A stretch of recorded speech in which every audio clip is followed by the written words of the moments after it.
अगर आप 1947 से पहले इंडिया में होते तो शायद आपको बोलने का भी हक नहीं था। टाइम के साथ हमें हमारे राइट्स मिले।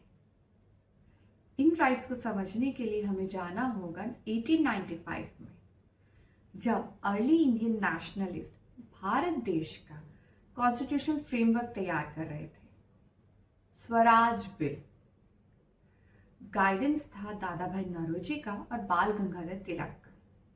सिंपल सी डिमांड थी कि हमें सेल्फ गवर्न मिले ब्रिटिश रूल के अंदर ही, बट ब्रिटिशर्स नहीं माने। टाइम इवॉल्व हुआ, हम आगे बढ़े। फिर आया टाइम नेहरू रिपोर्ट का 1928। मोतीलाल नेहरू जी ने डिमांड रखी कि इंडिया को डोमिनेंट स्टेटस मिले और माइनॉरिटीज को प्रोटेक्शन मिले।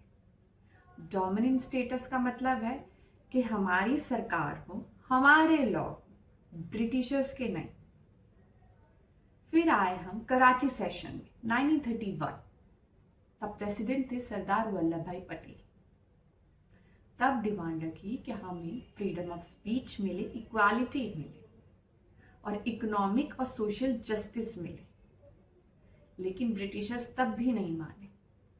फिर हम आए 1947 में, कॉन्स्टिट्यूंट असेंबली फॉर्म हुई। था उसमें एन एडवाइजरी कमिटी बनी फंडामेंटल राइट्स को लेके, माइनॉरिटीज को लेके, ट्राइबल एरियाज को लेके, जिसके हेड थे सरदार वल्लभ भाई पटेल और उसकी सब कमेटी को हेड करते थे जेबी कृपलानी। इस तरीके से हमारा फंडामेंटल राइट्स फॉर्म हो रहा था।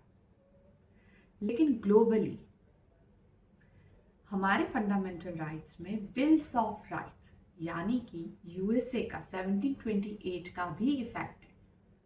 वहां से भी हमने कुछ चीजें उठाकर हमारे फंडामेंटल राइट्स में डाली है। नेक्स्ट वीडियो में हम समझेंगे हमारे फंडामेंटल राइट्स के फीचर्स।